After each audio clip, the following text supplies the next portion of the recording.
Well, hi everybody, it's John Elzinga, and welcome back to It's a Great Day to Serve the Lord.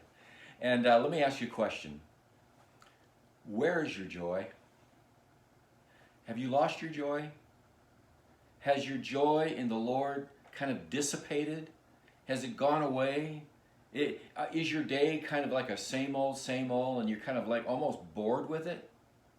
Where is your joy? I ask that question because the Apostle Paul in the book of Galatians asked them that very question. He said, "Where is the joyful and grateful spirit you felt back then?" And we can ask that of ourselves. Where is that joyful and grateful spirit that we once had when we first came to Jesus Christ?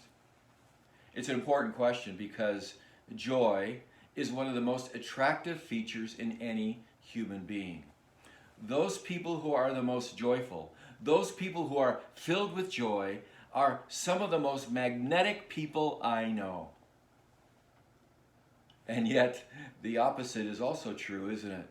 Those people who are somber and serious and intense often appear to be negative, and they repel people rather than draw people. Who wants to be around people like that? It's a drag, isn't it? Now, I have to make a disclaimer. There are people like myself who are intense, passionate people, right? Very serious people.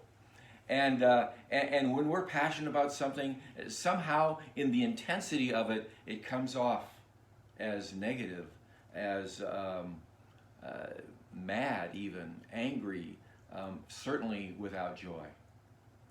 And I am one of those people, and I have to be kind of aware of this all of the time, how I'm perceived. How do I want to project my love for Jesus Christ? It seems to me that Christians of all people should be the most joyful people. But we sometimes drift. Our joy kind of goes away. And you know, the drifting isn't intentional. We don't mean to drift. But the reality is, what's that adage? How do you cook a frog? You put a frog in a pot of water, and he's as happy as a clam. And then just gradually you turn up the heat, you turn up the heat, you turn up the heat. And pretty soon it's boiling, and he's cooked. That's how it is with our relationship with Jesus Christ. That's how it is with our relationship with the church. That's how it is with our joy. It just slowly dissipates and goes away. Psalm 51, verse 12. David, in this psalm of confession to God, in the middle of the psalm says, "Restore to me the joy of your salvation. Restore to me the joy of your salvation, and grant me a willing spirit to sustain me." We all, at some time, have to ask God to restore that joy of our salvation to us. The joy, the wonder of it all. What Jesus did for us. He died for us. He saved us. He restores us. He refreshes us. The excitement of what it means to have this relationship with God, with Jesus Christ. The warmth that we have in the depths of our heart, knowing just how much He loves us. The excitement that we feel and once felt of the relationship, the connectedness to other believers who have that same joy. The new discoveries that we have in God's Word. Sometimes the joy is not evident, and that's a problem. It is a problem by how we are perceived. Many years ago in the Midwest, my wife and I visited a church, and during the worship time, people were mostly seated. They were kind of stiff. They were kind of somber, and they were kind of serious. And as they were worshiping, they were reading, in this book, this hymnal or whatever it was. And it just came out with it just seemed like a lack of joy. In fact, when we left that church, my wife's very question was, where's their joy? It's not evident. Now, we don't want to be judgmental.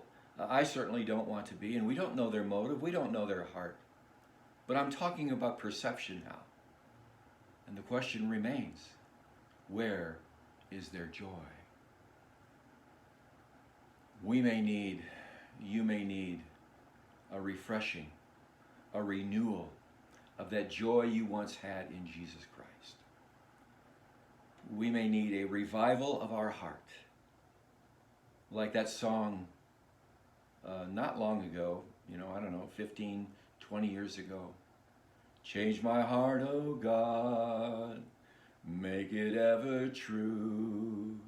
Change my heart, oh God, may I be like you. I'm not a singer, but that song stirs within me that my heart needs changing, constant renewing, constant revival, constant refreshing, so that my joy is new once again. Dear friend, do I have to ask you, where is your joy in the Lord? Or is your love for the Lord and your joy for the Lord evident? It's something to pray about, isn't it?